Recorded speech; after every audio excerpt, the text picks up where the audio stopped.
to go. I think I need to introduce, who you may have seen on the emails, from Herriot Watt, top of the polls. James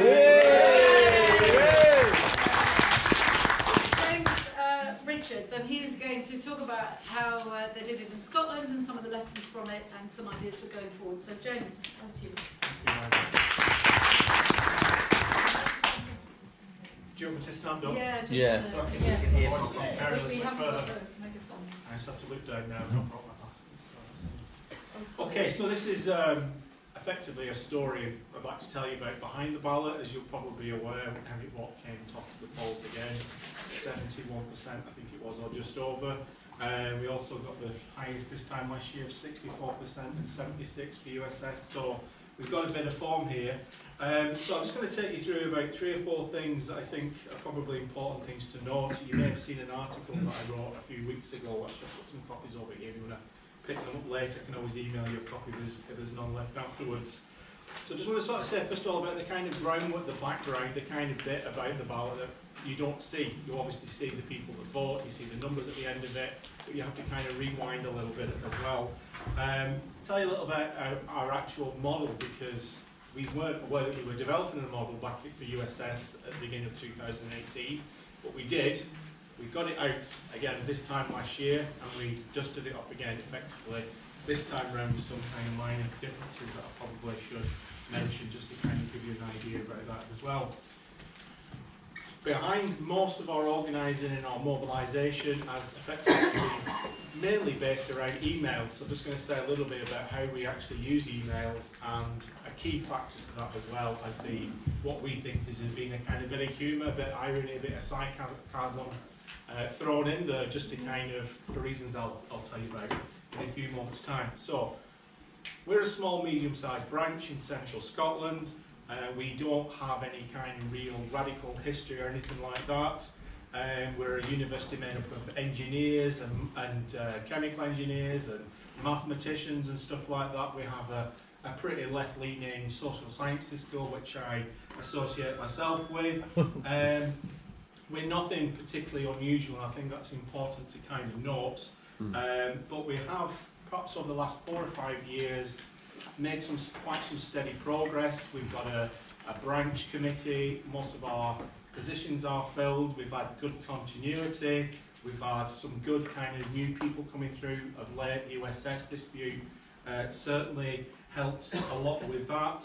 But we've also as well fought a range of quite important kind of campaigns, which I think has allowed our membership to appreciate what we do, and therefore when we come to things such as ballots, that's reciprocating in some kind of way. So we've had one of our schools shut down and reorganised.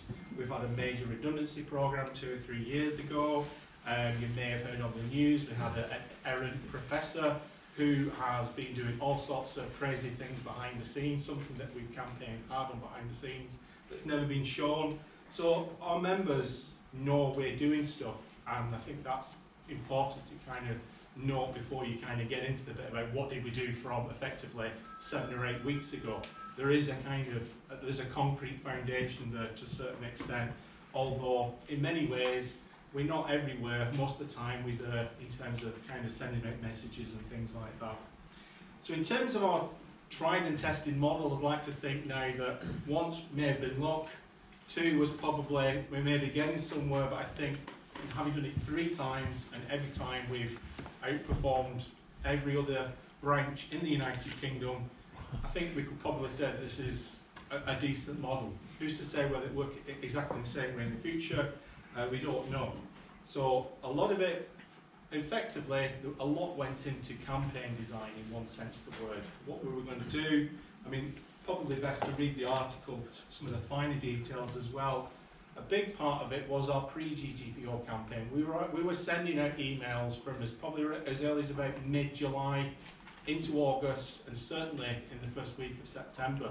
It was no surprise whatsoever when the ballot papers began to arrive in around 350, 400 mail trays just a month or so ago. In terms of the campaign itself, the model that we developed is based on effectively 4 kind of things, 4 pillars, if you like, which I'll say a little about in a few moments' time.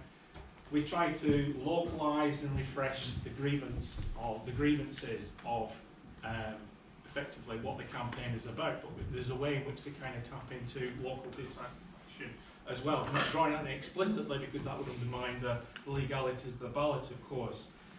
I mentioned humour, so everything that we do, it's not to make light-heartedness of what we're doing, it's a very serious issue, but some of these things are very serious and very kind of dry messages. I think it's always important to try and kind of add a little bit of humour in there sometime, because if anything, it kind of strengthens people's identity and the notion of the union being a kind of subculture and in opposition to management to a certain extent.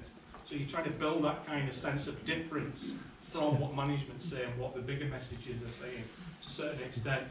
Density of communications, perhaps less so this time, but one of the things that we managed to do effectively is to consider all the ways in which we can get directly to our members. Principally email, but also through our mail trays. When we did USS dispute, we walked around university, found out exactly where everybody's mail trays were, and we filled them with postcards, etc., and things like that at the beginning of the campaign, which there's some copies over there as well. And also as well, we didn't use this time around, but previously we used voicemails. We didn't ring people up and have long conversations. We were leaving messages on a Sunday afternoon when people weren't at work, a quick 15-second message. People were picking that up at the weekend or on Monday morning, and it got people thinking, and we followed it up with emails, etc., things like that. We didn't give anybody really a chance to not vote in one sense of the word, if you want to put it that way. And critical to all of this is this vote counting. It's an idea that I stumbled across completely by accident, West Carlo. It was something on the activist list that was there about 2 years ago. Why don't you just email your members once you're mid-campaign, ask them if they voted or not? And we did that from the beginning, and we kind of got a model set up around email. What we did this time round, we used SurveyMonkey, which some of you may be familiar with. It's an online kind of survey kind of software. And we got a subscription for a month, and we managed to get our vote rate up to around about 50% in about 3 or 4 weeks. So we were flying right from the beginning. But the vote counting is, I consider, quite critical. It's obviously going to be very difficult if you are UCL when you've got 3,000 members, but I think there is something that every branch could probably find a way in which to do that. It turned out to be incredibly accurate the first time round. We got 76%. We were predicting 76%. When it was 64%, we stopped counting with a week to go because I was too busy, and it came out at 64, and we knew it was going to be over 60. And when it came in the other day at 71.5% or something like that, the figure we had was 71.3%. So we were absolutely spot on. There could have been a bit of luck in there, who knows? In terms of, just say a little bit about the emails.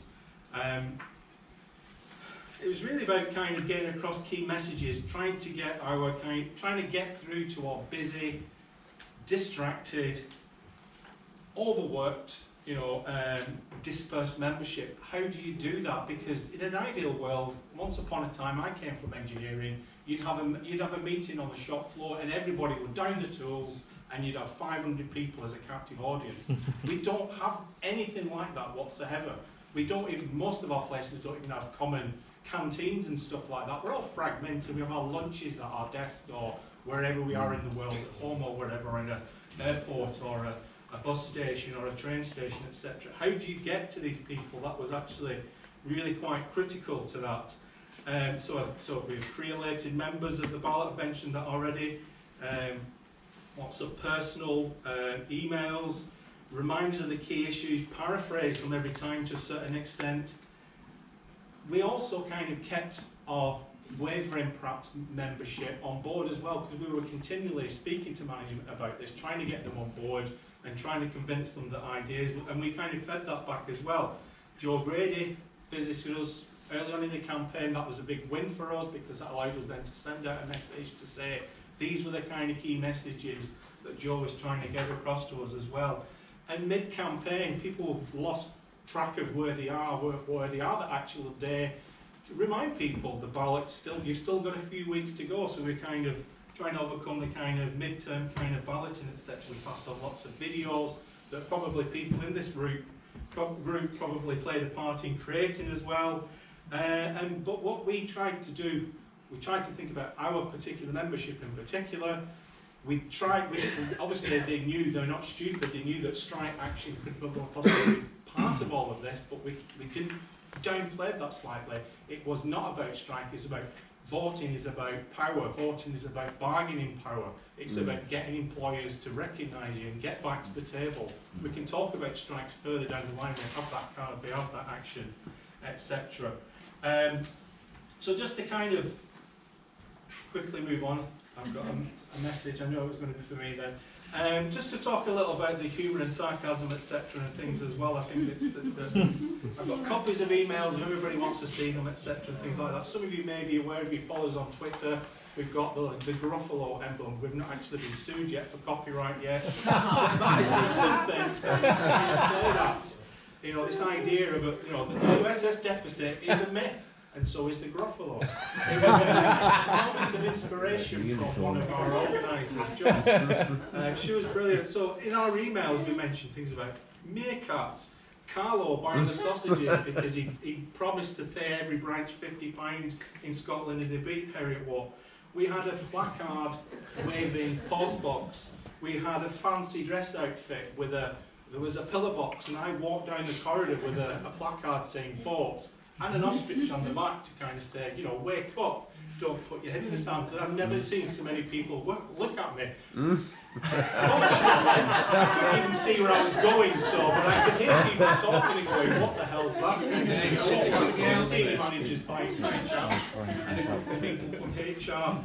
So it took me 10 minutes to do that, and I suspect all the university got to hear about it to a certain extent as well. So we got the postcards. We played schools off against each other in a kind of bit of friendly rivalry, etc. and things like that. And we also used as well, we played the kind of league table thing as well. They're continually knocking at our door saying, performance, performance, performance, league table. Well, you've got a league table now, you perform according to that league table as well. So these things are kind of reappropriated and sent back in the direction in which they came.